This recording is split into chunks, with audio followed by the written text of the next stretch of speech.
Pessoal, nós somos do Projeto Zeroin, eu sou a Kelly, ele é meu marido Júlio, e hoje a gente vai conversar com um engenheiro florestal, que é agroflorestor, modelo e ET de Varginha também.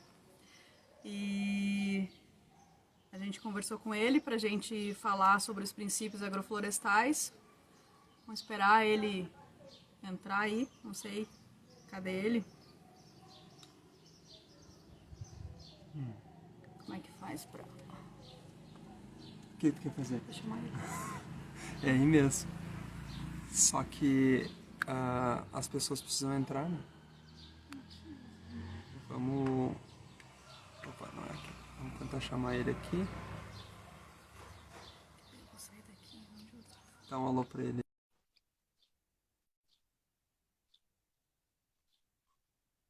Opa, ó, o Leandro entrou.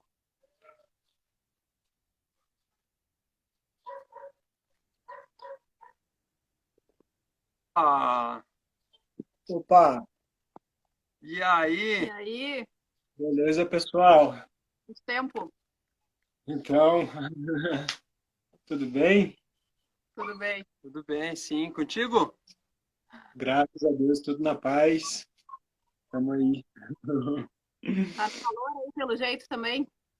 Tá nada. Aqui não faz calor, não. Não, eu Aonde? tô num lugar aqui que é muito frio praticamente o ano inteiro. Tipo, ele alterna entre muito frio e frio, assim. Então tá entrando na época que vai fazer só frio. Depois tu Então a me gente manda a localização ali para eu não chegar perto desse lugar. sim, Serra da Mantiqueira, aqui, perto de Ah, Itamonte. tá. Aqui, Barbaridade. Senta pra aí. Não, não quero ir, obrigada. é. E aí, Tchau. pessoal? Quanto tempo, né? Pois é, pois é. Pois é, vocês estão só na estrada, Nós estamos... Como? Repete, por favor, que o cachorro vocês estão só latiu. na estrada, vocês estão na estrada, vocês já Nós encontraram. estamos no nosso destino, não podemos dizer assim, final, não sei, né? A gente não sabe, nunca se sabe. Ah, nós estamos no Piauí. Eu contagiei o Júlio com o meu sangue cigano. Né? Sim, Daí a gente não sabe de nada, se é a última parada, é o quê. Pois é. A gente está no Piauí, né? No sudeste do Piauí, calorão. E não calorão. sei quanto fez hoje, com uns 38 graus, 37, 38, 39. Nossa, Uhum. aqui fez bastante calor. Está cozinhando aqui. É. Aqui é o Pois é, semiárido, né? E a vegetação caatinga, então é um clima bem diferente lá do sul, né? sim. Bem diferente. Pois então, vamos falar sobre agrofloresta? Vamos falar sobre agrofloresta, com certeza. Estamos aí, sempre disposto. A gente criou o projeto Zeroin com o foco de fazer agrofloresta, Principal, né? é o foco principal, né? E projetos sociais. E aí, a ideia também é trabalhar com alguma coisa da permacultura, né? A bioconstrução, enfim. A gente está vendo as necessidades daqui, né, e tentando encaixar as coisas, né? Por exemplo, o banheiro seco, se as pessoas aceitassem, né, e se aceitarem, nossa, seria o ouro, né? Porque não tem água, então banheiro seco, né? Perfeito. Sim, E levando tudo em conta, né? Não polui, ainda se transforma em adubo, que é uma coisa que precisa para a terra, né? A terra seca, então tudo se encaixaria. Mas isso na nossa cabeça tudo se encaixa, né? E, Tem que ver na prática e daí. falando em permacultura, eu queria que tu começasse a tua fala falando para nós, bem básico assim, o que é permacultura. sim. Bom, então eu acho que eu vou começar me apresentando, né? Para quem não me conhece, a gente já é amigo já de longa data, então vocês me conhecem, já dispensa apresentações, vocês sabem quem eu sou, o que eu faço. Meu nome é Eu Bruno, apresentei Bruno. um pouquinho ali, não sei se tu ouviu, não sei se tu estava Não, ali, então. mas pode te apresentar de novo, pode apresentar. Não, não tava, eu acabei de entrar também, estava comendo, cheguei agora um pouco da academia, fui comer, fazer um cafezinho. Mas vai ser bem rapidinho assim. Meu nome é Bruno Lenz, eu sou do sul de Minas, de Varginha, e sou engenheiro florestal, formado pela Engenharia Florestal de Lavras, e me especializei aí na prática em sistemas agroflorestais e agroecologia.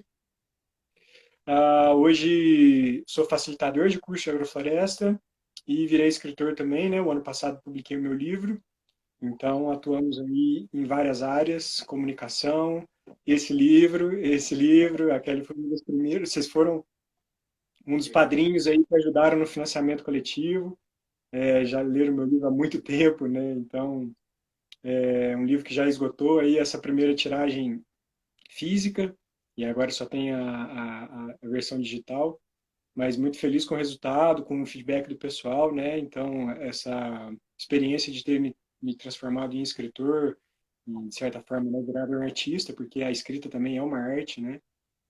Foi bem importante para mim, revolucionário na minha vida.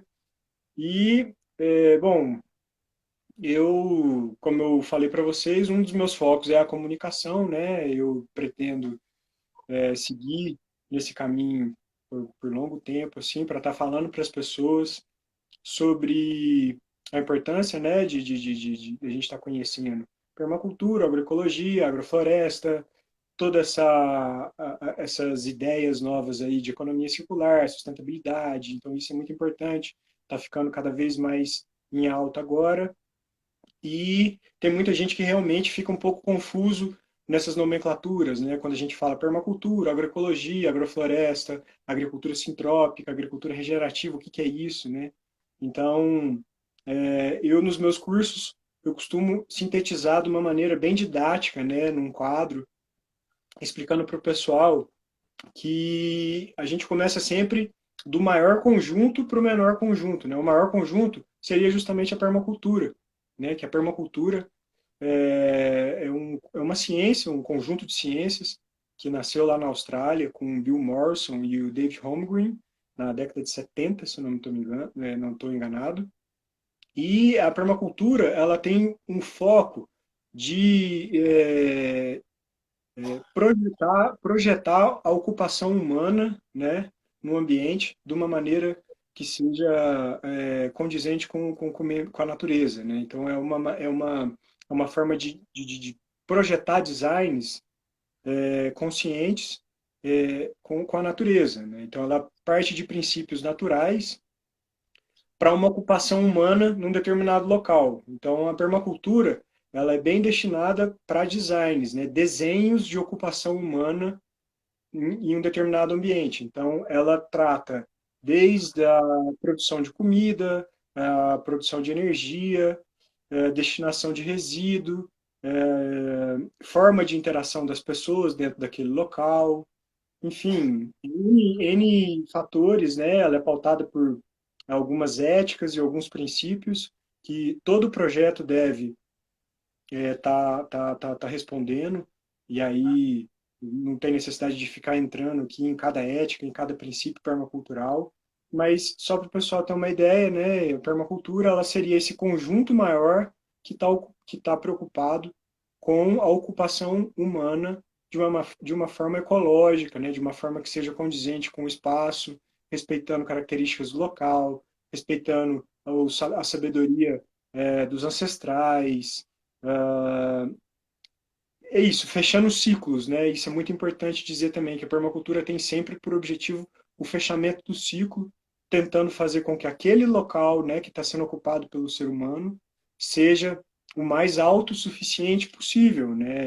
Que seja cada vez menos dependente do sistema exterior. Ele não ignora o sistema interior, mas ele prega que a gente seja independente do sistema interior, né? Do sistema exterior. Inclusive, tem gente que acha que a permacultura, ela não, na permacultura, quando a gente fala de permacultura, não pode ter criação de renda, e é muito pelo contrário, né? A gente leva em consideração também a renda, né? O quão é importante a gente estar produzindo dinheiro também, né? De transformar aquele ambiente um ambiente que seja produtivo, economicamente viável para todo mundo, né? E, enfim, essa ideia bem geral seria a permacultura. Ela é muito complexa, ela é muito abrangente, porque ela realmente se preocupa com todos os aspectos do que seria a ocupação humana em um determinado local, né? um dos aspectos que a gente sempre leva em consideração é a produção de comida, óbvio, né? Então a gente quer produzir a nossa comida o máximo que a gente conseguir e não ficar comprando comida em supermercado. E aí entra a agroecologia, que dentro da minha visão, eu sempre falo também, eu quero, Júlio, que não é legal a gente ficar muito batendo em nomenclaturas, em descrições, porque cada um fala de uma forma e cada um dá ênfase em um ponto, dependendo de onde está partindo, né? Por exemplo, a galera da bioconstrução, a galera da agroecologia, a galera da agrofloresta, a galera da compostagem. Então, assim, eu falo sempre da minha experiência e da minha visão de vida. Sempre, sempre, sempre. Não sou detentor da verdade, não sou detentor de nada, assim, eu me questiono o tempo todo e eu sei que as minhas definições, né, que eu que crio, são passíveis de crítica e muita gente às vezes fala que eu estou errado e eu não me preocupo muito com isso. Então, assim, dentro do que eu entendo por agroecologia, né, que seria esse conjunto menor um pouco dentro desse conjunto maior que é a permacultura, né, que é a parte da produção de alimentos de uma maneira mais ecológica, né? Então, a agroecologia ela também tem os seus princípios, que são mais ou menos ali os mesmos dos princípios agroflorestais, que a gente vai entrar daqui a pouquinho, e ela foca na produção de alimentos. Só que hoje já não tem como se falar de agroecologia sem a gente estar falando de reforma agrária, sem a gente estar falando de direito das mulheres, o cuidado com a água, legislação ambiental, enfim, a agroecologia também se tornou um conjunto de ciências muito abrangente que vão muito além do que somente uma produção de comida, né? Então, a agroecologia, como ciência, ela é recente, né? Só depois dos anos 2000, ali, 2000 e pouco, que foi reconhecida no Brasil como realmente uma ciência e vem sendo estudada aí nas universidades. Hoje tem cursos de agroecologia, né? Curso superior de agroecologia, as pessoas hoje se formam em agroecologia, isso é maravilhoso. E dentro da agroecologia, né, que aí tem diversas formas de você praticar uma agricultura agroecológica, a gente entraria com os princípios agroflorestais, né, ou com a agrofloresta sintrópica, agricultura regenerativa, que aí tem umas diferençazinhas entre cada uma que já eu posso falar também, mas para o pessoal entender, né? Então a gente tem a permacultura, dentro da permacultura a gente tem a agroecologia, que se preocupa com a parte de produção de alimentos, e dentro da agroecologia eu colocaria, né, os sistemas agroflorestais, que até inclusive tem muita gente que chama de SAFAs, né? O próprio Namastê trata como SAFA, né? Sistema Agroflorestal Agroecológico, por estar inserido dentro dos princípios da agroecologia, né? Então a gente nós agroflorestores, né, que aí eu entro dentro da minha especialidade como engenheiro florestal, a gente tenta sempre estar reproduzindo nos nossos plantios princípios, técnicas agroecológicas, né, que são sustentáveis, que são mais conscientes, para estar replicando o modelo agroflorestal sintrópico, especialmente o desenvolvido pelo Ernest Goetz, que é um dos mais conhecidos, né? E, enfim, por aí vai. Aí já é um outro universo. A agrofloresta em si, a gente vai falar com mais calma daqui a pouco, mas respondendo de forma bem sucinta, nada do que é sucinto, sempre que eu pegar para falar é no mínimo uns 10 minutos. Então, essa seria a introdução aí, mais ou menos, do que é Mas, assim, a próxima coisa já seria tipo, falar o que a agrofloresta tem a ver com isso, né? Tu já deu uma entrada, pode emendar aí já falar. Sim, sim. Então, e aí entrando dentro da agrofloresta, né, a gente descobre essa maneira maravilhosa de você estar interagindo com a natureza na parte agrícola, né? A agrofloresta, por definição, seria a mistura de culturas agrícolas com culturas florestais, né? A agrofloresta. Então, a gente pode encontrar pessoas que praticam agrofloresta de uma maneira bem simples, envolvendo pouquíssimos elementos. Vamos supor, eu sempre gosto de dar esse exemplo porque é um bom exemplo. Uma plantação de café sombreada com um mogno africano, né? Você tem o elemento agrícola, que é o café, e você tem o elemento florestal, que é o mogno. Já é considerada uma agrofloresta. Bem simples, com praticamente quase nenhuma diversidade, é uma monocultura chique, né? Quase que uma monocultura, uma bicultura, mas não é a agrofloresta biodiversa, sintrópica, que eu vou explicar já já. Depois dessa agrofloresta mais simplesinha, a gente poderia começar a colocar elementos, né, que aí sim a gente já começaria a ter uma agrofloresta mais interessante no sentido de ter uma biodiversidade maior, né? Então, onde você tem um café agroflorestal sombreado com mogno. Na entrelinha você tem adubação verde intercalada com plantio de soja, milho, e aí nas linhas de café você já tem presença de frutíferas, banana, mamão, jaca, enfim.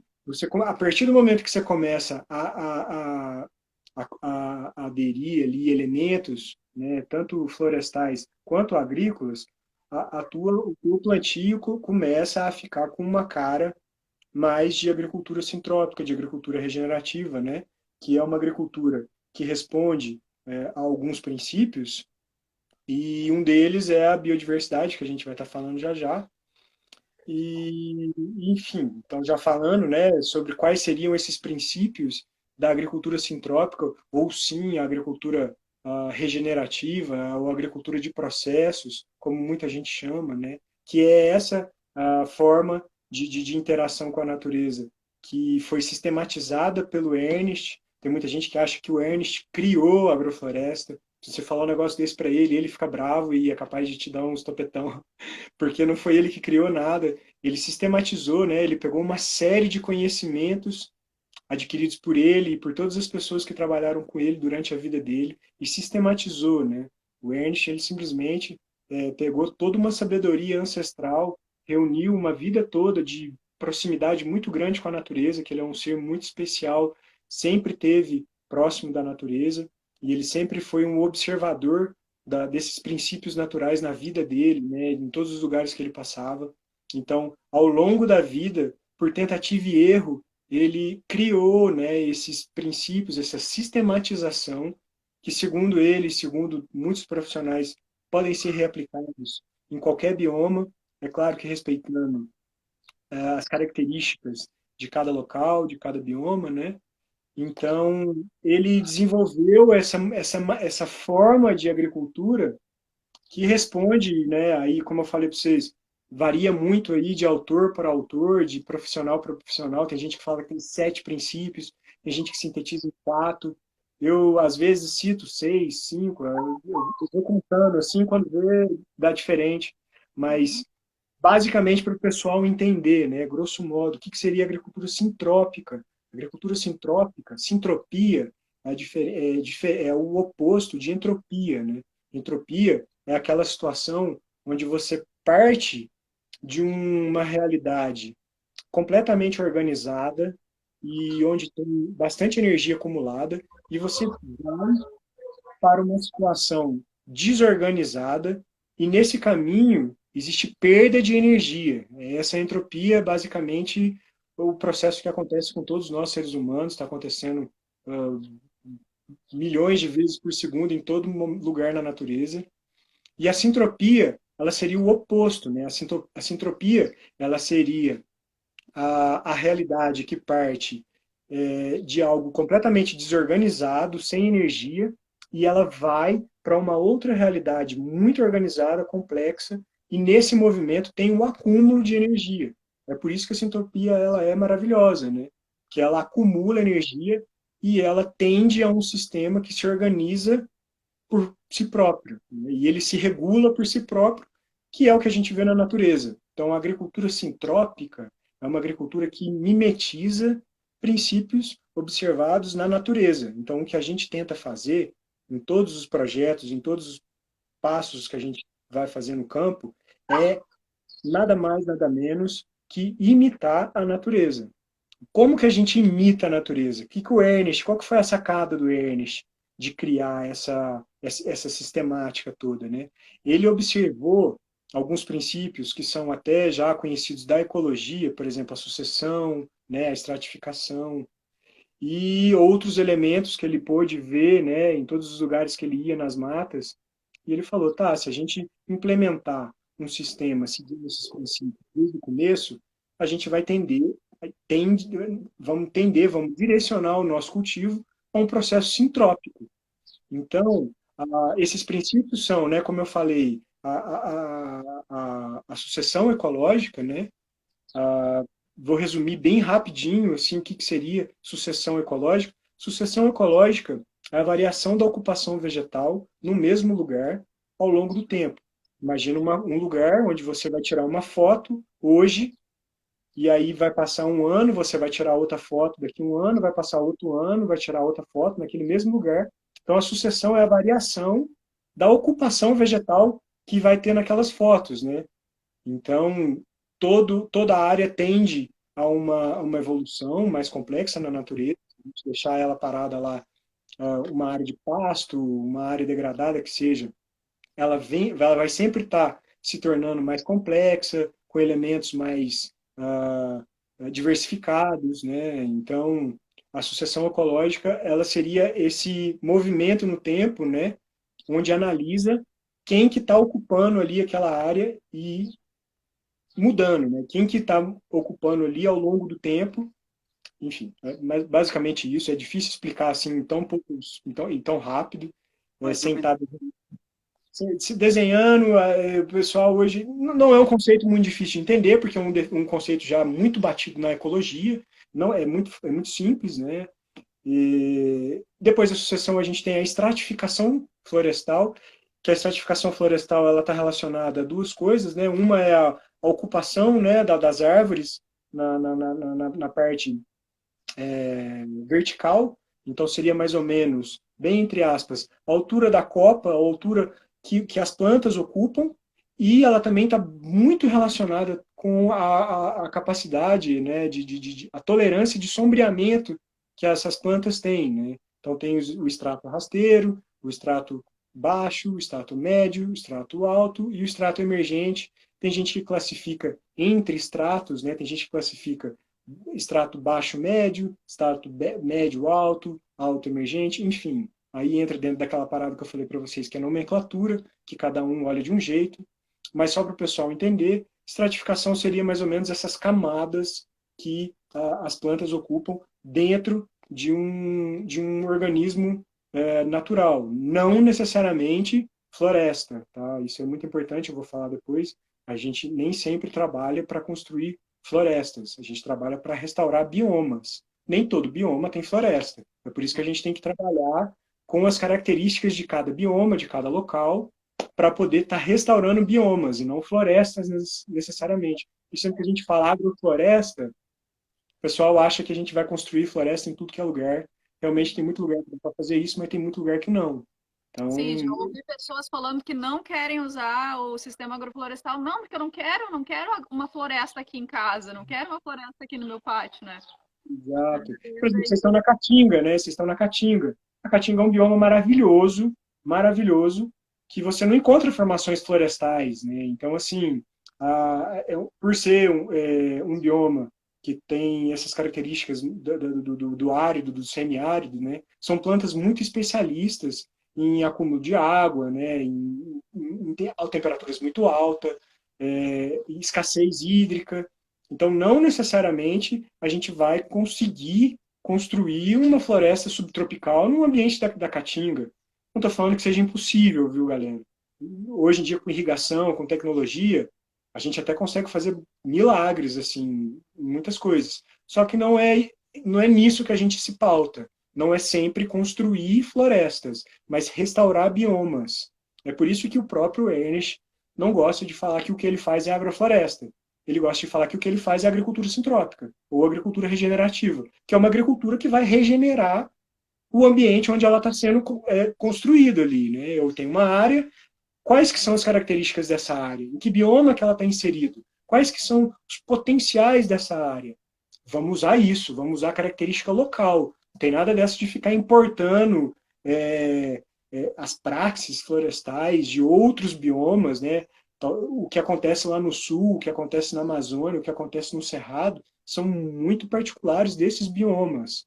Então, esse não é um dos erros, porque eu não gosto de trabalhar com erro e acerto, mas esse é uma das coisas que as pessoas fazem muito quando vão fazer agrofloresta, é a receita do bolo, né? Pega a receita do vizinho, pega a receita do vizinho que mora lá no norte do Brasil e a sua terra é lá no sul e tenta replicar.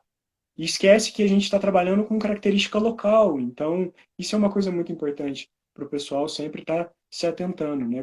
Quando a gente fala de agricultura sintrópica, agricultura regenerativa.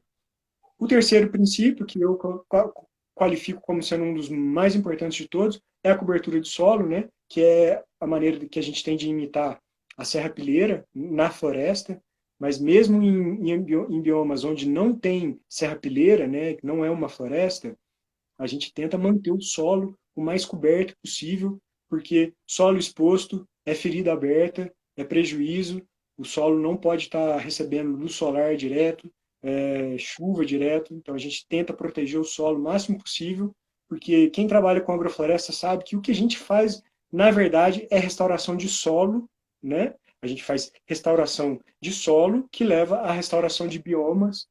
Então, a cobertura de solo, ela é sem dúvidas, para mim, um dos princípios mais importantes de todos. O quarto seria justamente a diversidade, que eu já falei, né? Sempre estar trabalhando com alta diversidade, usando e abusando da biodiversidade de cada bioma, e a gente tem, né, esse privilégio de morar num país com uma gama tão grande de espécies florestais, arbóreas, arbustivas, que dá para fazer infinitas combinações, né, dentro de cada bioma. Então, usar e abusar dessa diversidade, não ter medo, né, de plantar muitas coisas juntas. E o último, para mim, né, seria a poda, que é um dos princípios mais fundamentais, né, que a poda representa justamente esse pulso que a gente dá na natureza, no sistema, né, que Manejo, faz... né? Oi? A poda é um manejo, né? Isso, Manejo. a poda representa o manejo, exatamente, que é, grosso modo, uma das nossas funções na natureza, né? Então, segundo o próprio Ernest, a função do ser humano na natureza seria de uma enzima catalisadora de processos, né? Então, a gente faz com que um processo que iria demorar 200, 300, 400, 500 anos para acontecer, a gente faz ele acontecer em 10, 20, por conta dessa intervenção consciente, inteligente, programada no nosso sistema. Né? Então, o manejo, a poda, representa também uma quebra de paradigma muito grande, porque as pessoas tendem a ver a natureza como um ser imaculado, intocável, que está lá para deixar lá parada, porque a gente acha que preservar a natureza é deixar ela quietinha lá. E quem trabalha com agroecologia, com agrofloresta, sabe que é muito pelo contrário, que a natureza está aqui para ajudar a gente, para interagir com a gente. Então, o manejo representa um ser humano que tem uma consciência de interação com a natureza que seja harmônica e favorável à natureza. O problema é quando a gente vai lá na natureza e destrói tudo e atua nela de uma forma inconsciente e predatória, né? Então, se a gente só tirar dela, a balança não vai fechar, né? Porque é uma matemática. A gente tira, mas ao mesmo tempo a gente dá muita condição para ela se erguer. A gente tira uma árvore, né? Que é sempre em cursos que eu dou, em consultorias que eu dou, essa parte do manejo é muito delicada, porque tem pessoas que simplesmente não aceitam você podar uma árvore, você cortar uma árvore, porque não pode, porque isso é errado, isso é crime, não sei o quê. Então, óbvio que sempre respeitado, né, limitações de espécie, sempre está cortando espécie ameaçada de extinção, enfim. O manejo, ele traz essa necessidade do ser humano se reinventar como um agente que vai interagir com a natureza para beneficiar ela e ela vai beneficiar a gente. Entende? A Paty está falando que ela tem dó. E tem muita gente que realmente tem dó. Tem dó, fala, gente, a natureza, com a sua grandeza que é assim, ela não quer que a gente tenha dó dela, ela quer que a gente tenha respeito. Ela quer que a gente trabalhe a favor dela, que ela vai trabalhar a nosso favor. Ela a vida inteira sempre trabalhou a nosso favor. Nós somos agentes aceleradores de processos, né? A gente ajuda no processo. Exatamente. E nós somos os únicos, né, que temos essa condição de conscientemente interagir com a natureza de uma maneira inteligente que vai permitir com que a força natural dela seja exercida, né? Que a gente trabalha com a natureza atuando em todos os momentos, né? A agricultura de processos significa justamente porque nós vamos, pouco a pouco, respeitando o processo natural do desenvolvimento que a natureza tem. Só que a gente tem essa possibilidade de acelerar e de forma inteligente planejar desde o começo como é que vai ser essa nossa intervenção ao longo do tempo. Então, a gente entra dentro de um aspecto aqui que é muito importante quando fala em agrofloresta, já concluindo esse primeiro momento de princípios, né, que eu falei para vocês.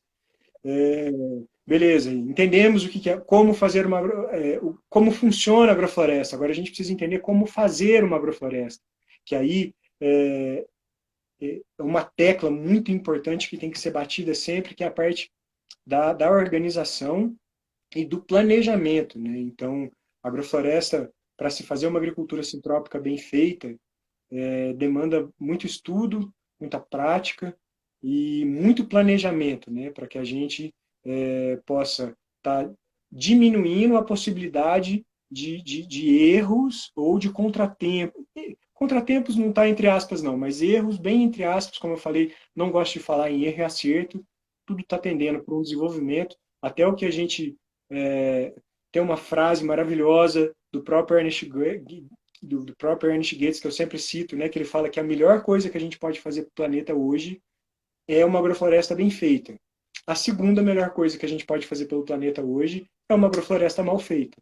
Porque, justamente com os nossos erros, através da observação de um ser humano que está em contato com a natureza, ele vai aprender. E foi assim que o Ernest aprendeu, foi assim que ele construiu isso tudo. Foi tentativa e erro, falando, se eu misturar isso com isso não dá certo, porque isso vai crescer, vai atrapalhar, isso aqui tem um sistema radicular que, enfim, tem N interações que são observáveis com o ser humano de volta para a natureza, com um contato mais harmonioso com ela, né, e mais consciente, que através da sua visão, do ponto de vista do observador, do ser humano que está ali, ele vai poder entender como melhorar a sua atuação, né? Se ele cometeu algum erro, ele vai falar, poxa, isso aqui então eu não vou repetir, vou fazer de forma diferente. Aí ele vai acertar, fala, nossa, então agora assim funciona. Então, dessa maneira, a agrofloresta aproxima o ser humano de uma capacidade. Pode falar. O importante é fazer, né? O importante Exato, é fazer. exato. Fazer. Bota a mão na massa, mesmo que erre, vai lá e aprende, faz os teus testes, né? Isso. Então, assim, esse é um princípio que eu falo para mim, não só para a agrofloresta, mas é para a vida, não tem erro, não tem acerto, está todo mundo aqui evoluindo. Então, a partir do momento que você vê a natureza como ordem e que tudo que acontece tem um potencial gigantesco de te ensinar, não teve errado. Teve uma forma de você aprender a fazer diferente e onde você vai ter resultados diferentes. Então, assim, faça, mete cara, eu falo para todo mundo, isso é o mais importante. E o que você falou, Júlio, resume muita coisa, sabe? Assim, muita gente vem me perguntando, poxa, Bruno, eu quero fazer agrofloresta, como é que eu começo? Eu não sei, eu não tenho conhecimento. Eu falo, cara, estuda o pouco que você conseguir, estuda o máximo que você conseguir, faça algum curso, mas o mais importante, você tem um pedacinho de terra, pratica. Põe a mão na terra, planta. Ah, mas eu plantei errado. Tá, não tem errado. Você vai plantar diferente da próxima vez, né? Então, isso tudo que eu falei de maneira bem sucinta bem aqui, assim, rápida, falando igual um tagarela aqui.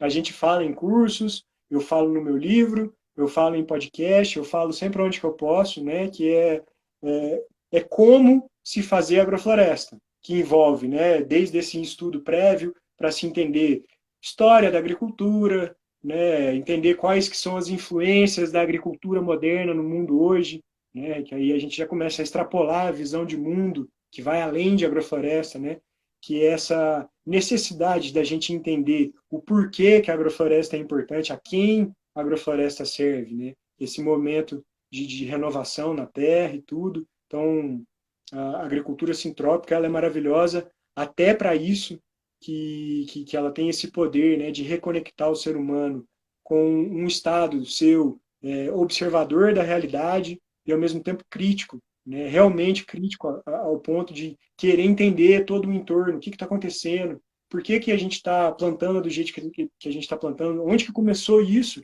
quem que começou a contar com essa história que a gente tinha que utilizar 10.000 agrotóxicos diferentes, veneno, maquinário pesado para plantar em gigante escala, em áreas gigantescas. De onde vem isso? Isso tem explicação. A história explica para o pessoal, para quem quer entender, né? Onde que isso De grande começou? escala e que isso não volta para nós como alimento, né? Que é o pior de tudo isso, né? Exato, exato, exato. Então, assim, Júlio, Kelly, eu acho que a parte de agrofloresta é mais ou menos isso. Como eu falei para vocês, a gente tem N vertentes para estar correndo, para estar indo, desde essa área crítica, né, da história, de onde que surgiu isso tudo, é, as origens dessas disfunções agrícolas que a gente vem cometendo aí ao longo desses últimos, pelo menos, 50 anos, que trouxeram ah, o ser humano para esse estágio tão crítico na Terra, ao ponto de a agricultura ser um dos principais fatores de destruição ambiental, né, e de poluição até mesmo humana. A gente está morrendo intoxicado por conta da comida que a gente está comendo, né, não só da forma como a gente está comendo, mas o que a gente está comendo.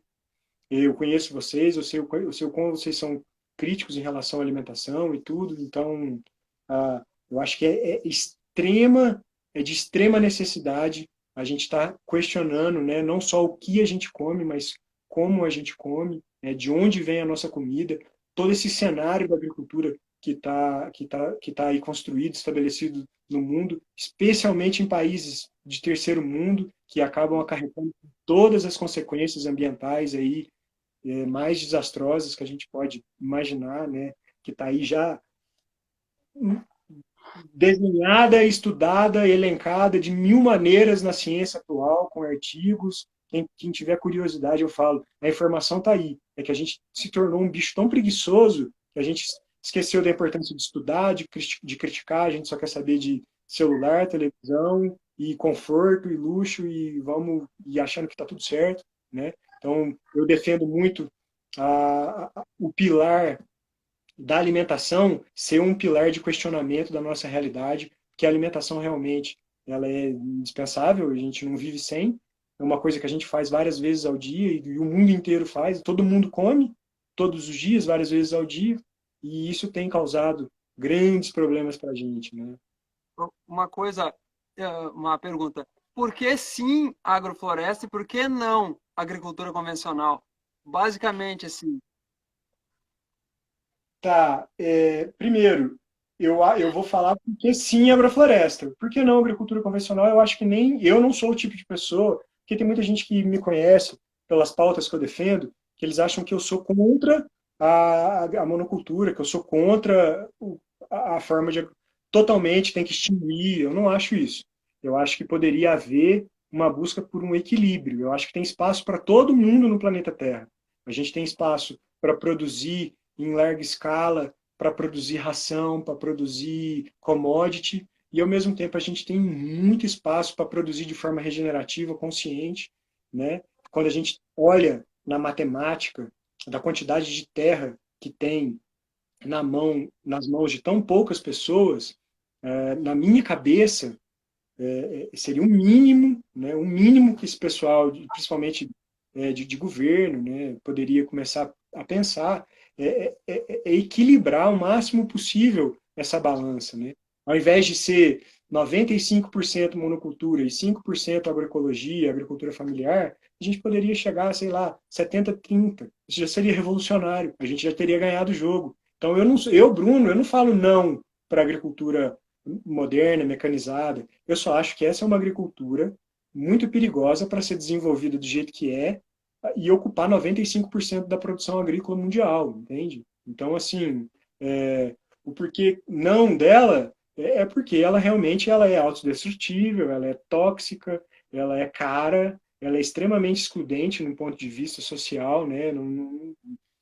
Foi uma das principais causas de inchamento das cidades nos anos 70, nos anos 80, porque o pessoal da roça não conseguia competir, não conseguia reproduzir esse tipo de modelo mecanizado, extremamente caro, com muito químico envolvido. Então, assim, ela é uma agricultura, para mim, que é passível de muitas críticas, mas é inegável que ela tem também seus pontos positivos. Ela gera renda, ela, ela gera emprego, ela participa do PIB. Só que tem gente que se prende só a isso, né? Como se isso fosse tudo, e acabam caindo em contos, né, de agronegócios e tudo, né, da bancada do agronegócio, que o agro alimenta o mundo, que o Brasil é o celeiro do mundo, que, enfim, a gente sabe que isso não é verdade, né?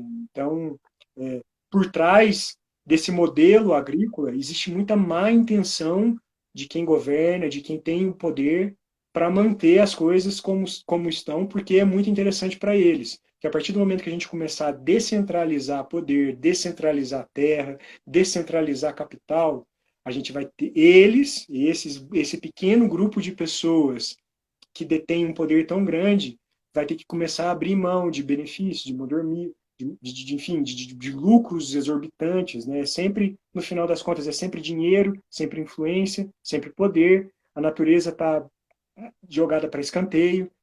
Esse pessoal realmente acha que a natureza está aí para servir o ser humano. E esses seriam os motivos que eu critico esse modelo agrícola, fora essa parte histórica, né, que quem estuda sabe, sabe de onde veio, né, toda a história da Revolução Verde, o pós-guerra, a influência dos Estados Unidos nessa dispersão desse modelo agrícola no mundo, o quanto a indústria química, a indústria mecânica, a indústria bélica teve parte nisso. Então, assim, realmente, se a pessoa começar a abrir a cabeça dela e questionar de onde veio esse modelo e como ele está sendo executado, né, não só a Ana Primavera, desde 1970, desde 1980, que já critica e fala, gente, isso está errado, isso vai dar problema. Tá falando, a velhinha falava desde 40 anos atrás, ninguém ouvia ela, poucas pessoas ouviam ela. Hoje, ainda são poucas pessoas que entendem o que Ana Primavera falava, o que Ernest Goetz fala, sabe? Então, assim, o porquê não o porquê não desse modelo agrícola, sintetizado, seria isso, porque ele é realmente um modelo perigoso para ser mantido na escala que é. Eu sugiro, eu como profissional, como ser humano, uma diminuição da escala da monocultura, mas eu jamais prego a aniquilação dela. Eu acho que tem espaço para todo mundo, entende? E o porquê sim da agrofloresta, da agricultura regenerativa, é pelo poder dela, que eu sei que ela tem, que eu já vi, que eu já pratiquei com as minhas mãos, que é esse poder maravilhoso de restaurar sistemas, de restaurar biomas, de trazer vida de volta para os lugares, de melhorar a condição humana nos trabalhos, no campo, né? de fixar o homem de novo no campo. Né? O Ernest bate muito, eu não sou muito de citar pessoas, mas o Ernest é sempre bom a gente citar, porque ele é uma pessoa que tem os seus, ele pode ter os seus defeitos que for como ser humano, mas sem sombra de dúvida, um cara iluminado que trabalha para o bem, e eu acredito muito no trabalho dele. E ele fala, né, que a gente cria espaço de inclusão permanente do homem no campo, né? Então, isso é importante. Criar um espaço para onde o homem possa retornar para os campos, mas de forma sustentável, de forma viável, de forma eficiente, né, inteligente, e que seja muito boa para ele em todos os aspectos. Então, eu acredito na agricultura regenerativa, na agricultura sintrópica, que ela é realmente revolucionária em todos os aspectos. Fora o aspecto espiritual, que a gente prometeu não entrar em contato, não aprofundar aqui, que para mim é o mais maravilhoso de todos, e que eu acredito muito, e que eu sou realmente, assim, o que mais me cativa, né, na agricultura sintrópica, é essa parte. Mas, enfim, resumindo, seria por A isso. agricultura, a agricultura sintrópica, ela abre os horizontes, né? Ela expande horizontes, porque, por exemplo, a gente observa aqui os agricultores familiares aqui, pessoas vivem do cultivo da mandioca, né? E fazem o beneficiamento dela, e no sistema de monocultivo. Mas Uhum.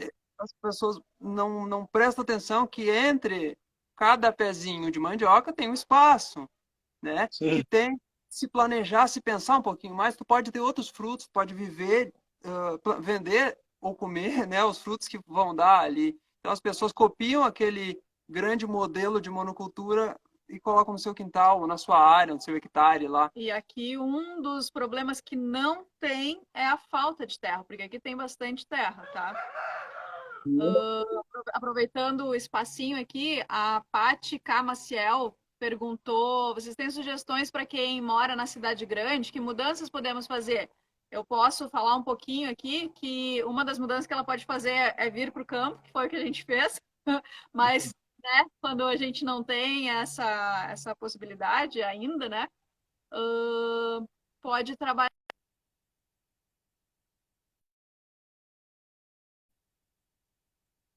voltou? Pode, pode olhar no seu vasinho ali numa área, no qualquer espaço. A gente tem que ir botando a mão na terra. Conforme a gente vai botando a mão na terra, a gente vai sentindo esse desejo. Eu sempre gostei, né? Não sei as outras pessoas, mas demorou um monte para conseguir entrar nessa linha também. Tipo, uma das coisas que ele me falou, né, que pensava, eu vou plantar uma coisa agora, vai estar grande daqui 10, 20 anos, mas se não plantar agora, não vai chegar. Daqui 10, 20 anos não vai ter crescido porque não vai ter plantado, né? É. Com certeza. Uma outra moça comentou antes ali em cima, que eu estava tentando ver, por isso que eu saí sem querer aqui. Ela disse que foi para o campo, fez tentativas com erro, mas está tentando, está lá, está tentando, estão tentando, acho que ela é a família. Então, o importante Sim. é tentar isso. Mas para quem está na cidade, o que tu diz aí? Para quem está na cidade, Cara, fazer? para quem está na cidade, bom, vamos lá, em termos bem genéricos, né, em termos de cuidado com o meio ambiente, que aí a gente extrapola só essa importância de agricultura regenerativa, né, ou da agricultura. Ô, Virgínia, parece que vai salvar a live, sim, a moça perguntou aí, ela falou que teve que Vamos. sair, tá tudo bem. Então, o que que rola? Eu acho que o pessoal da cidade, eles têm que começar a se preocupar, primeiro, né, com esse distanciamento que o ser humano da cidade tem com a natureza.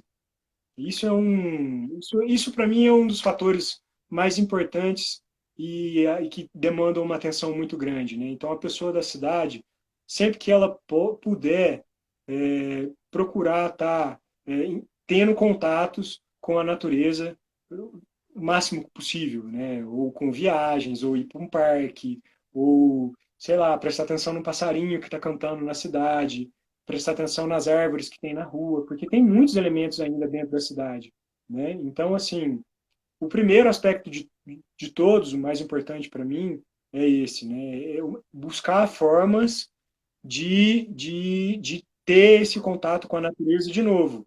Uma outra forma linda é essa que a Kelly falou, é que se você tem um espacinho para ter uma suculenta que seja, uma plantinha, um vasinho, uma hortinha no fundo do teu quintal, sabe?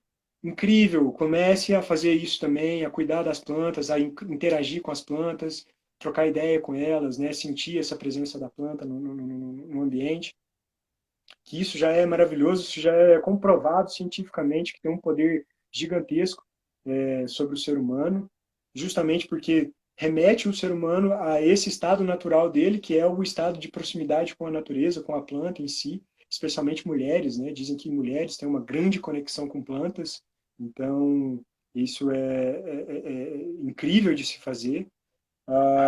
Outra forma, para mim, é a parte da compostagem, que é uma parte que é muito simples, muito eficiente e linda também, né, de você estar trabalhando, que é a parte de estar cuidando do teu lixo, separação de lixo, procurando destinação do lixo correta, a parte de compostagem de resíduo orgânico, né, através de ou composteiras de chão ou composteiras verticais de minhoca, que hoje já está super acessível, te entregam aonde você quiser, você compra pela internet, tem manual, é muito simples, e você vê esse ciclo fechando, né, de você não estar devolvendo para a natureza um resíduo que ia misturado no saquinho do supermercado, e aí acabar em aterro sanitário enfim, gerando vários problemas ambientais, piorando a condição de quem está lá trabalhando nesses lugares também, que é muito difícil, muito duro da gente entender. Outra forma super importante é essa preocupação com a origem dos alimentos que você está comprando, né? Tentar estar apoiando de alguma forma a agricultura orgânica, a agricultura regenerativa, buscar fontes de alimento que sejam oriundos dessas práticas, né? Tentar estar financiando algum CSA, indo atrás de uma alimentação que seja mais saudável, menos industrializada, frequentar cada vez menos o supermercado e mais a banquinha de verdura, de vegetal da rua. Enfim, várias coisas que é possível o pessoal da cidade estar fazendo, né? E acho que assim, se Foi informar também, se visitar o Jardim informar. Botânico. Ah, Oi? falou antes. Eu não prestei atenção, falei visitar o Jardim Botânico, o parque da cidade, É isso, né? é o que eu falei em primeiro lugar, é retomar esse contato com ambientes naturais, né? Ir para o campo, quem não tem uma roça, quem não tem uma família que tem uma fazenda, uma roça, junta todo mundo no fim de semana e vai para um parque, vai viajar, vai em contato, vai pegar uma cachoeira. É óbvio, gente, que a gente está falando aqui de uma realidade que se pode fazer isso. Eu sei que tem muita gente no Brasil que essa fala não serve. Tem muita gente que não tem condições de sair e entrar dentro de um carro, entrar dentro de um ônibus e fazer uma viagem de fim de semana para ter contato com a natureza, sabe? Então, assim, realmente, as classes menos favorecidas, eu acredito que elas acabam sofrendo mais e terem cada vez mais dificuldade de retomar esse contato com a natureza, principalmente, né, pela proporção que é essa classe, é muita gente que a gente não faz ideia, que vive em condições assim muito delicadas mesmo, né? Então, eu até prego muito isso tudo que a gente faz, se a gente tem um pingo de privilégio, se a gente tem um pouquinho, né, de conhecimento, que seja por essas pessoas também, de tentar de alguma maneira estar incluindo elas, né? Tem iniciativas sociais de estar participando de algum tipo de projeto, de mutirão, de fazer uma horta no teu bairro, de plantar árvore na pracinha, de envolver pessoas, de falar sobre isso. Do quê? Terreno baldio, numa escola, em vários Exato. lugares que pode buscar, né? Exato. Iniciativas, ter iniciativas sociais que tentam estar envolvendo pessoas assim, né? Nesse sentido, eu escrevi um livro, eu sou professor, eu ainda tenho muito para dar, mas eu ainda sinto que eu faço muito pouco e eu quero poder estar incluindo cada vez mais, especialmente esse pessoal que é mais desfavorecido de conhecimento, de assistência, de realmente vivem em uma situação de vida que é completamente diferente da nossa e são, sim, para mim, foco de maior atenção, né? Porque se a gente conseguir atingir esse pessoal, que não está só na cidade, mas que está na periferia das cidades, pô, aí sim o movimento ganha força, aí eu acho que realmente a gente vai estar fazendo diferença na vida de muita gente, sendo um fator de soma, que aí entra dentro dessa parte, né, da humanidade, da gente estar realmente exercendo o nosso papel aqui como seres humanos, para realmente estar melhorando a condição de vida de quem precisa realmente, né? Então, isso tudo tem de se levar em consideração, com certeza. Ô, Bruno, a gente começou um pouquinho atrasado, mas como é que tá o teu horário aí? A gente pode continuar um pouquinho mais? Podemos continuar um pouquinho mais, claro. Eu estou de A boa. nossa luz está acabando aqui, mas a tua é o importante aí de falar, vai falando. Eu liguei a Vai falando. televisão aqui, do nada apareceu uma luzão azul aqui em mim, porque eu tô com a televisão ligada aqui na minha, porque também aqui já tá ficando escuro, e aí Uhum. vamos ter que...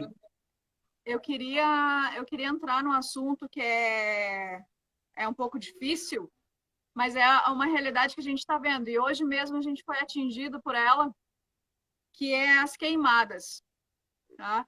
E hoje a gente chegou numa areazinha que a gente está trabalhando e estava tudo queimado. Queimaram na volta, provavelmente de propósito, né? Porque aqui eles queimam os matos, eles arrancam os matos e daí queimam, né? Limpam. Para fazer a limpeza e queimam lixo também. E daí Sim. passou para o nosso terreno que a gente está trabalhando e daí queimou uma boa parte, até fiquei brava, irritada, sei lá o que, um monte de sentimentos assim. Peguei e saí de lá e não consegui nem fazer mais nada hoje, né? Mas como a gente pode mudar isso? Como que essa agricultura e todos esses passos que tu passou para nós aí, como ele pode ajudar a gente a mudar essa realidade? Olha, que ali essa parte da queimada eu vejo como uma situação muito delicada, porque isso realmente é generalizado, isso assim, é um costume que a gente vê no Brasil inteiro, aqui também se queima muito, aqui está com queimada para todo lado. O pessoal está um pouco até espantado porque está chovendo um pouco antes da hora aqui e está meio que atrapalhando esse processo da queimada da galera, né?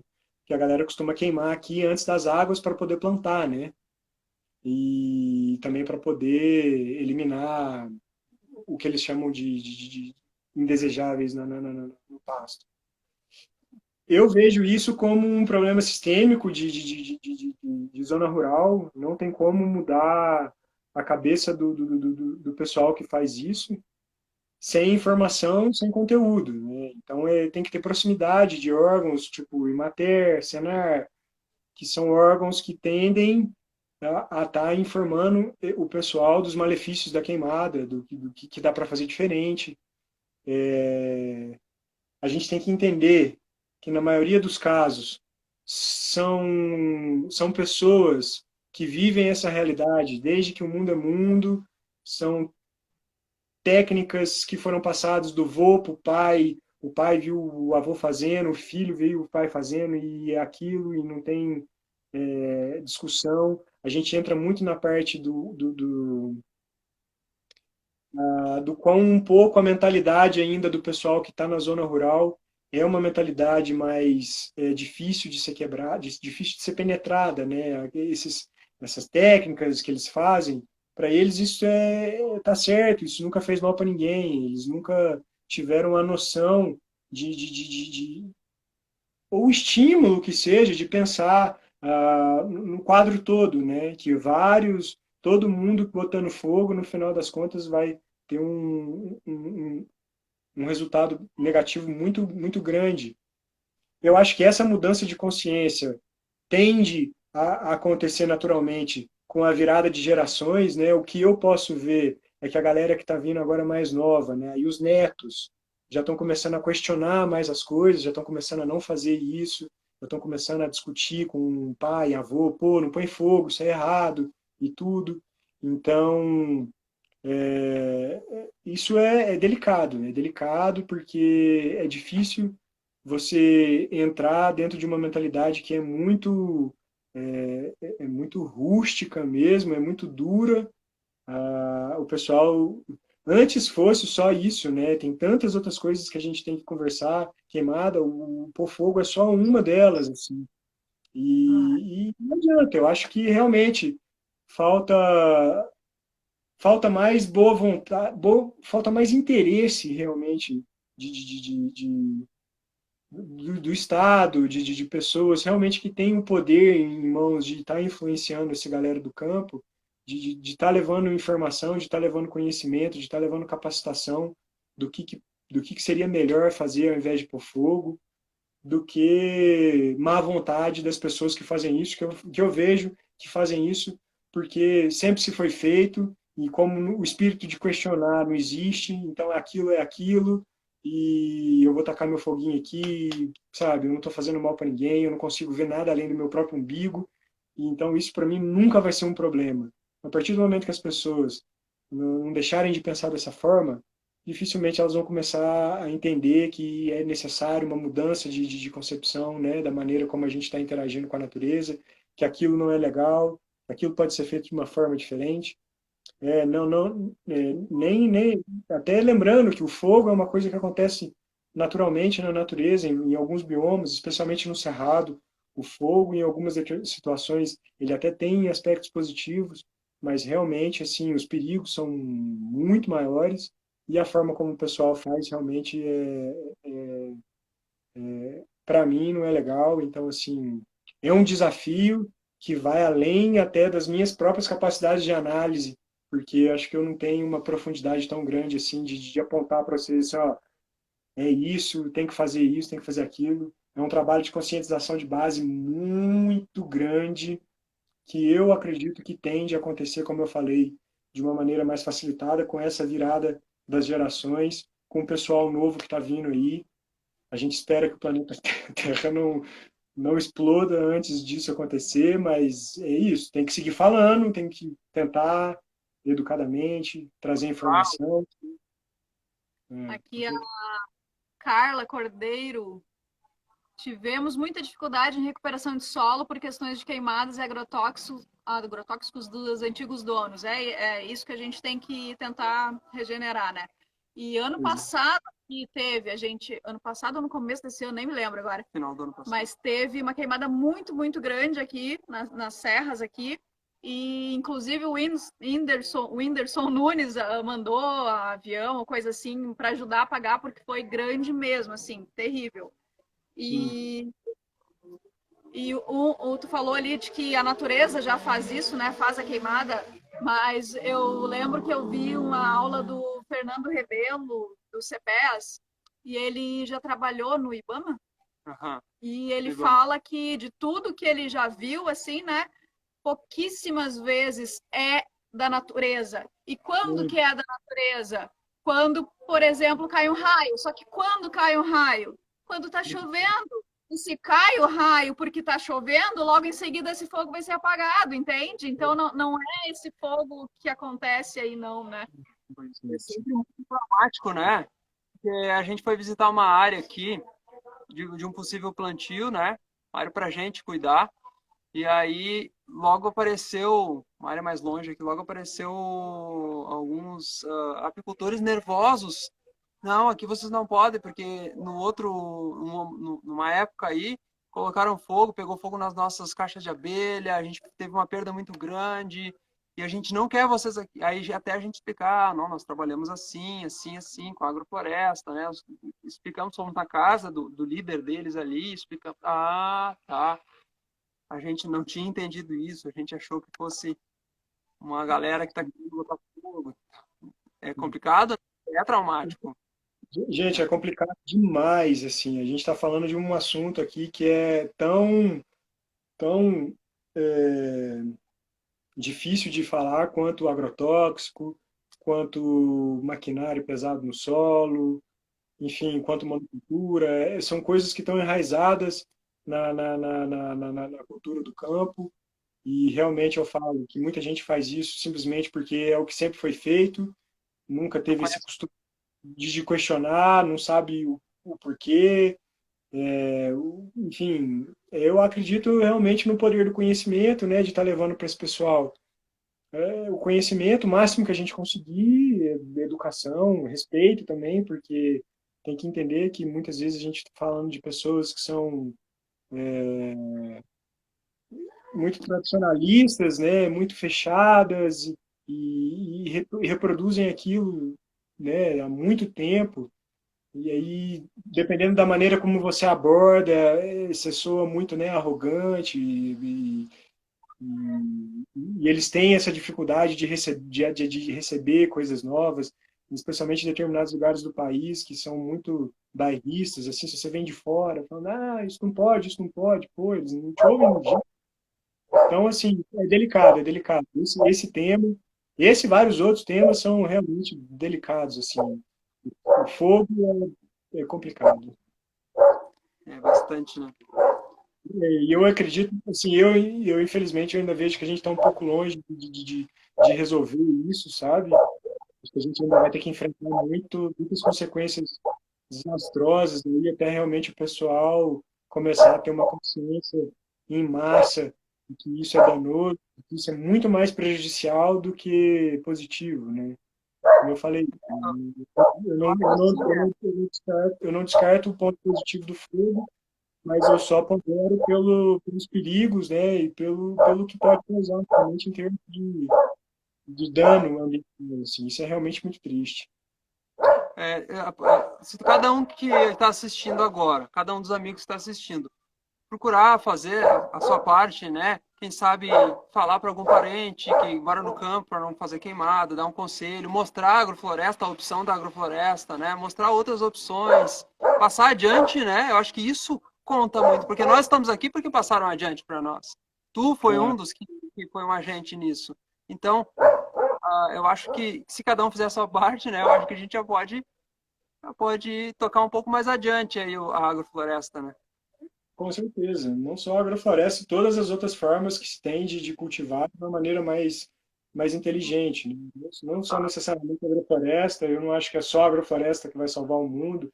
Tem muita coisa linda, agricultura orgânica, agricultura biodinâmica, tem ILPF, enfim, tem N coisas para a gente tá trabalhando para essa expansão da consciência, né? Que é, como eu falei, tudo que a gente fala aqui, no final das contas, se você for puxando ali para trás, vai cair sempre num ser humano que está precisando de dar um boom na consciência, de aprender a olhar de uma forma mais expansiva, de aprender a olhar a realidade como um todo, não só ali no seu mundinho, não só ali na sua fazenda, não só ali na sua propriedade. Um ser humano que tem curiosidade, que quer se informar, que quer aprender, que não quer só ficar na sua zona de conforto, achando que o que ele faz e o que a vida e o que a família dele inteira fez é certo. Então, como eu falo, né, o poder de estudo que a gente tem dentro desse campo da evolução humana, no campo humano, do ser humano realmente resgatar esse espírito de se questionar as coisas, né, de se informar, de buscar, de ir atrás, de entender o que está fazendo, por que está fazendo, por que o pai dele fazia isso. Isso é realmente bom, isso não é tão legal assim, mas são desafios. Faz parte dos desafios aí para o futuro, quando a gente fala em agricultura e cuidado com o meio ambiente, né? Porque não é só agricultura, né? Então, É no verdade. geral. Esse é um dos nossos intuitos aqui, é entrar em algumas escolas, fazer algum tipo de parceria para estar passando com conhecimento nessa área, né? Sim, Para as crianças terem uma visão de mundo um pouquinho diferente, né? Esse é sim. um dos nossos intuitos.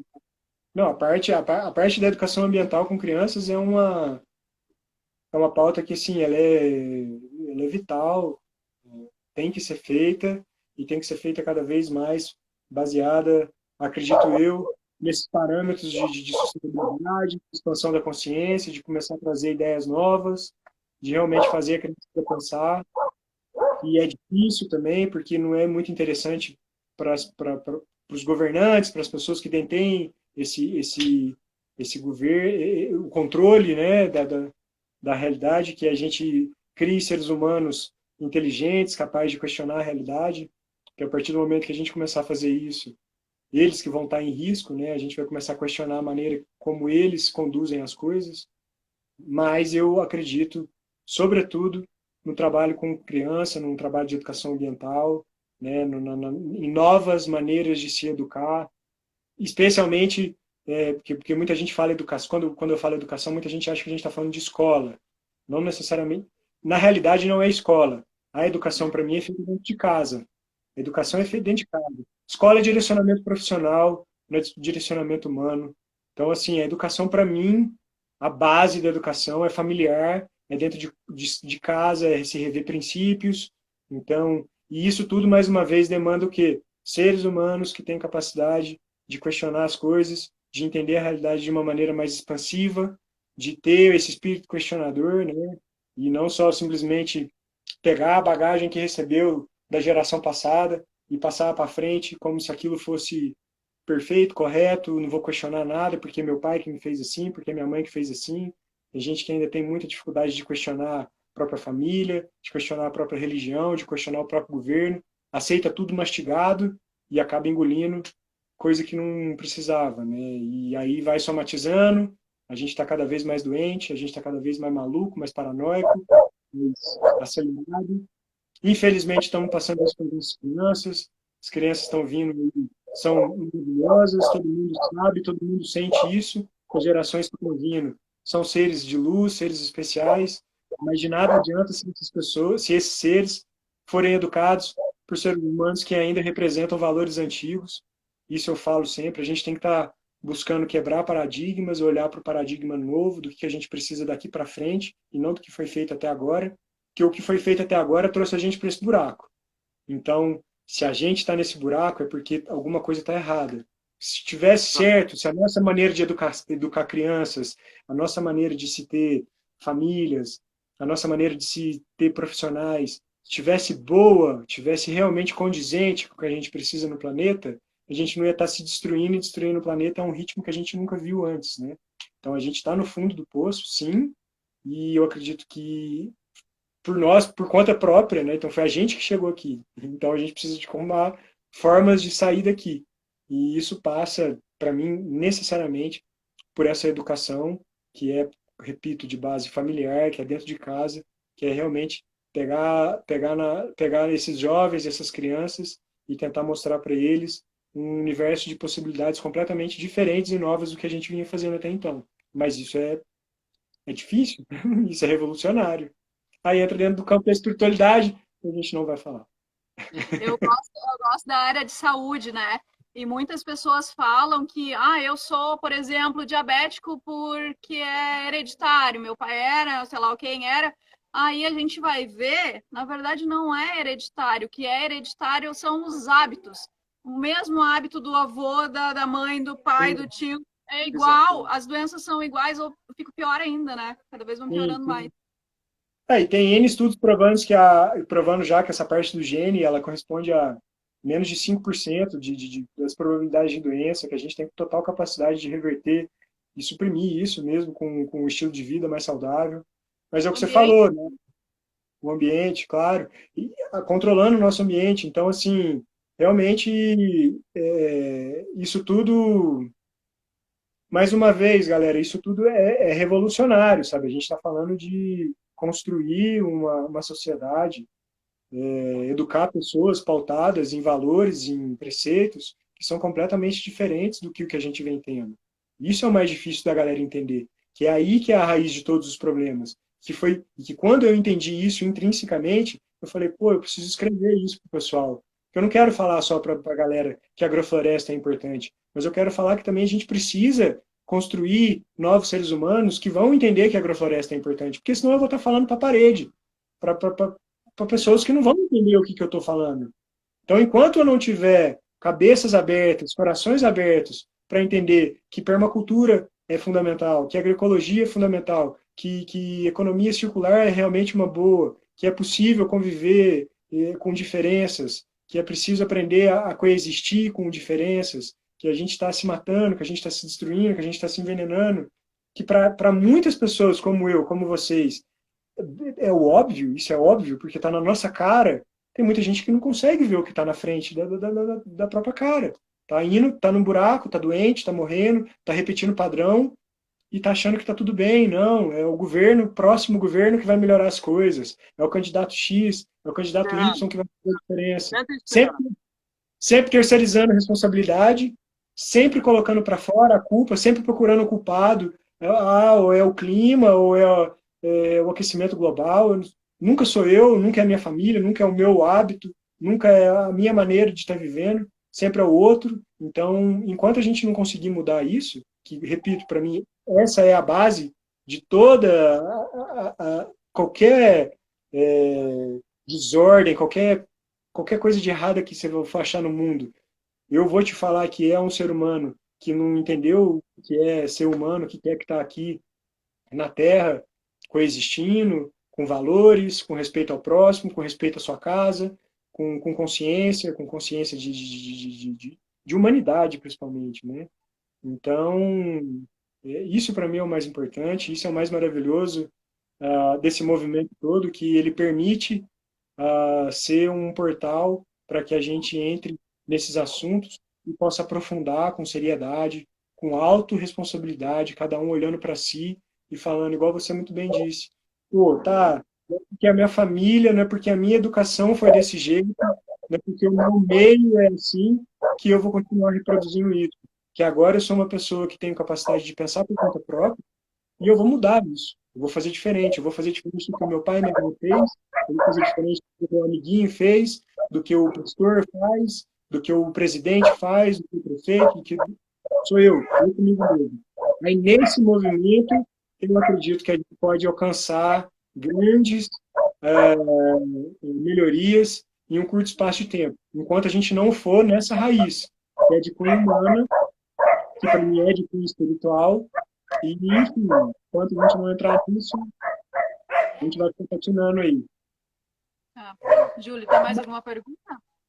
Se tu não tem, eu tenho o que falar aqui. Eu separei uns trechos do livro. Na página 32, parágrafo 13 e 4. Tá me ouvindo? Tem um cachorro aqui. Estou ouvindo. Por isso, uma vez que a conexão seja iniciada, o processo de cuidar da natureza aflora naturalmente como reflexo, porque estamos cuidando de nós mesmos em primeiro lugar. Esta é a razão pela qual venho dando grande foco aos processos de autoconhecimento, pois eles sempre levam o ser humano necessariamente a cuidar da natureza. Aí eu te pergunto, tu acredita que necessariamente leva a pessoa a cuidar da natureza? Sim. Sim, necessariamente, inevitavelmente, não tem como. Uma pessoa que entende o seu papel aqui, que entende que ela faz parte do todo, que ela tem uma responsabilidade perante esse ser vivo que é a mãe natureza, que é o planeta Terra. Mas, veja bem, o ser humano que realmente entende isso, não uma pessoa que arranha na superficialidade do entendimento. Esse entendimento tem que ser intrínseco, tem que ser profundo. Ele vai olhar para fora e ele vai falar, eu preciso cuidar disso, porque isso sou eu, e eu sou isso. Eu sou a natureza sou eu. Então, se eu não cuida, se eu estou cuidando de mim, automaticamente eu vou cuidar do meu entorno, eu vou cuidar da minha casa, eu vou cuidar dessa minha mãe maravilhosa que me dá tudo. Então, eu acredito sim que esse caminho ele é assim inevitável. Uma vez que você cuide de ti de forma realmente verdadeira, que você aprofunde esse conhecimento sobre quem é você, o que você está fazendo aqui, o que é isso tudo que a gente está vivendo, é, é, é impossível você não ter essa preocupação com o todo, com o teu entorno, porque você vai entender que é tudo a mesma coisa. Né? Em mim dá uma frustração muito grande quando eu vejo pessoas que se dizem religiosas, que cuidam de alguma coisa, assim, da alimentação, seja de onde for, só que quando vai ver o lixo da pessoa tá lá misturado, lixo seco, lixo orgânico, sabe? Eu entro em pânico, assim, em pânico. Daí, essa pergunta, né? Eu acho que isso assim, é óbvio que a gente está falando de seres humanos, a gente está aqui para aprender, ninguém aqui é melhor que ninguém, tá todo mundo. A gente nunca pode julgar o processo de ninguém, porque a gente não faz ideia da vida do outro, né, do processo do outro. Mas, como esse é um planeta escola, como a gente está aqui para aprender, então eu acredito que a gente não deve se privar do aprendizado, né? E uma vez que a gente inicia esse aprendizado, que a gente começa a aprofundar ele, tem muita coisa para ser feita. Então, não é um bingo que a gente precisa fechar a cartelinha de ter que fazer tudo que tem que ser feito de uma vez só. É uma vida buscando evolução constante.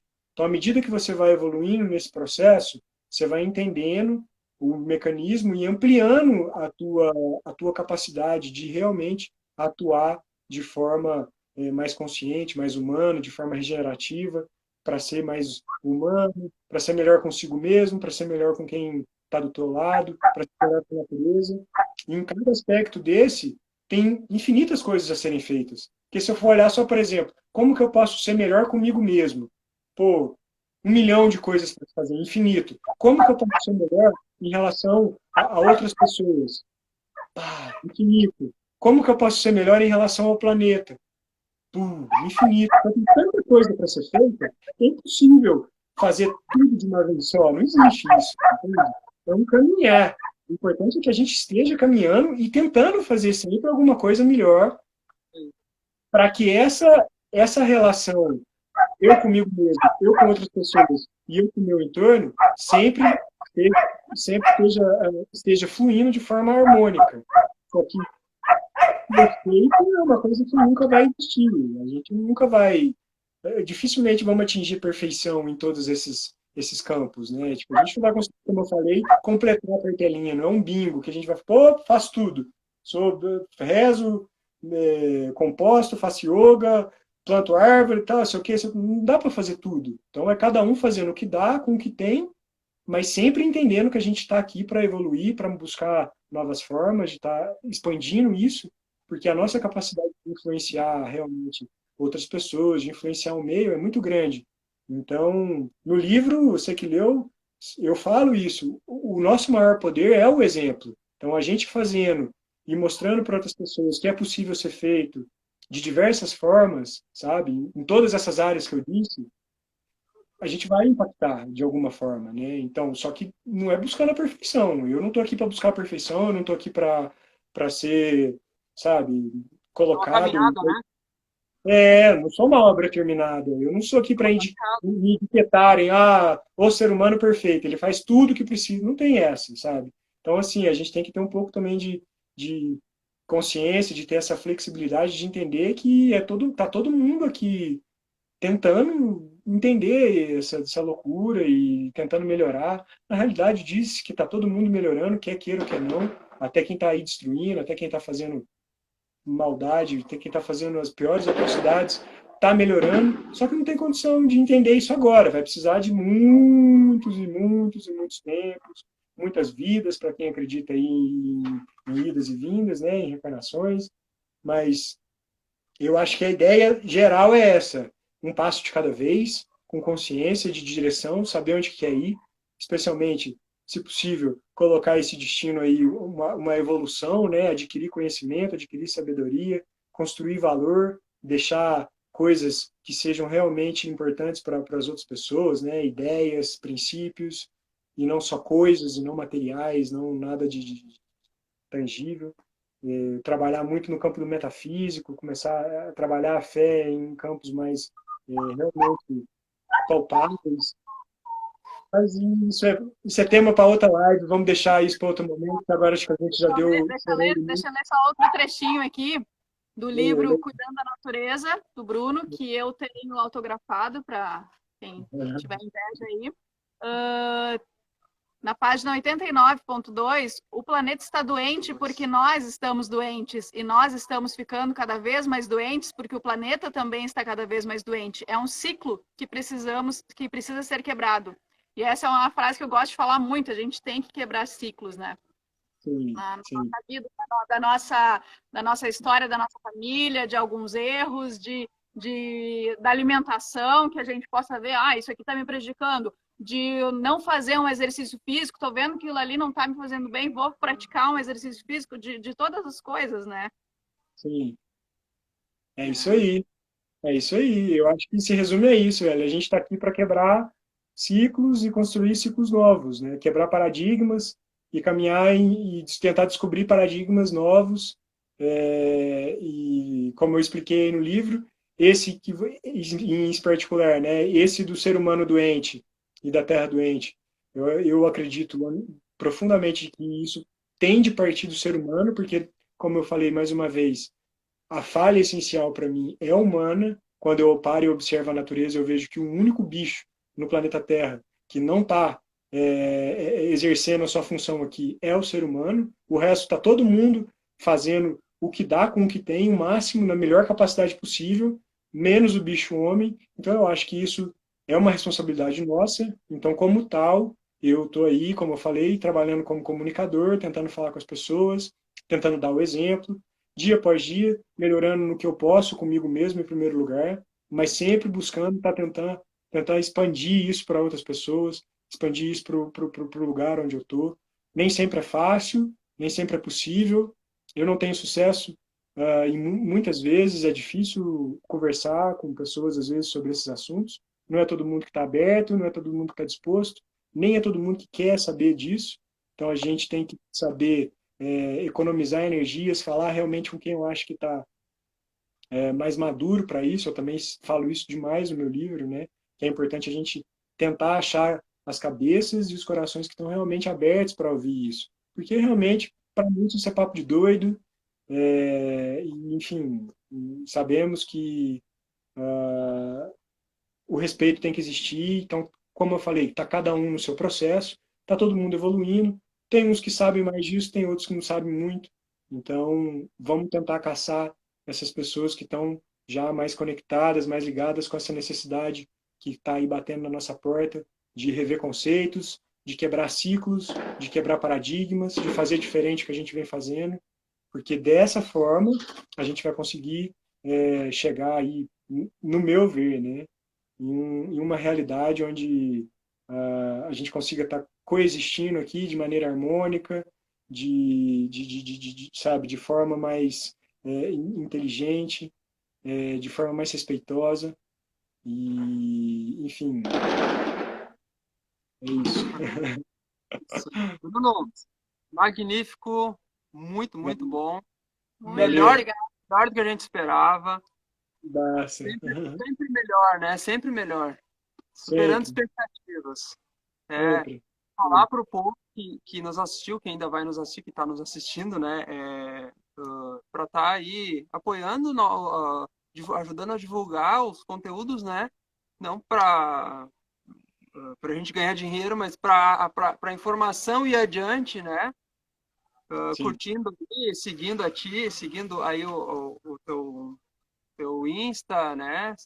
E seguindo a nós também, enfim, para a gente estar espalhando, né? Tem o Insta do livro também, quer dar aí para nós? O Insta do livro tenho, Livro Cuidando da Natureza, é um Instagram novo que eu resolvi desvincular desse meu pessoal para poder estar trabalhando do zero, sabe? Eu estou trabalhando muita coisa em mim agora, então eu resolvi começar do zero, um Instagram novo, e aí chama, né, Livro Cuidando da Natureza. Eu devagarzinho estou divulgando ali conteúdos e vou dedicar uma energia exclusiva a ele. Tá fluindo, tá lindo. Uma Ah, pergunta aí, ó. o livro ele está disponível na Amazon e na Hotmart. Essas duas plataformas, né, para quem tem o Kindle e para quem quer ler ele em PDF, no computador, essas coisas. Por enquanto, ele só está na versão digital porque a primeira tiragem já esgotou, com a graça de Deus, e em breve vão ter mais. Inclusive, eu já estou trabalhando na segunda edição do livro, eu já estou reescrevendo ele inteiro, e também estou escrevendo o segundo livro que está parado, mas, enfim, vários projetos. Realmente, o livro é uma ferramenta muito, muito bacana para quem está aí interessado em adquirir conhecimento sobre como fazer, como está atuando dentro dessa nova, dessa grande, não nova, já há algum tempo, essa grande necessidade nossa de estar repensando a nossa postura aqui no planeta Terra, nós com a gente mesmo, com outras pessoas e com o próprio planeta em si. E, pô, gente, reitero aí o que vocês falaram, realmente, para todo mundo que está vendo, é importante seguir pessoas, seguir ideias, compartilhar, tentar estar fazendo algum tipo de. O que puder, né? A gente tem que fazer o que dá com o que tem e buscar se informar, buscar estudar, ler bastante, praticar bastante, fazer curso de agrofloresta, fazer curso de bioconstrução, se informar sobre compostagem, lixo, isso tudo. Então, é a nossa responsabilidade, a gente é para isso mesmo. E agradecer vocês dois a mais esse contato, dizer aí que Não é não vejo a nosso. hora, é, Quem sabe aí, em breve a gente possa se reencontrar. Gratidão pelo espaço, pelo carinho de sempre, aos dois, que sempre me apoiaram muito e eu sou eternamente grato por isso. E dizer aí, estamos sempre de porta aberta, sempre que quiser, pode contar comigo, estamos aí para o que for, para falar para uma, para 10, para 1000, para ninguém, só nós, se quiser trocar uma ideia, estamos aí. Isso Beleza? aí. Muito bom. Obrigada. Nós dizemos o mesmo, por mais Beleza, que saiba mais que a gente aí, mas estamos aqui também. beleza. Tá? Uma ótima noite para vocês. Obrigado a todo mundo que assistiu. Valeu aí, de coração. E vamos que vamos. E vamos que vamos. Valeu, Valeu. gente. É nóis. Abraço. Tchau.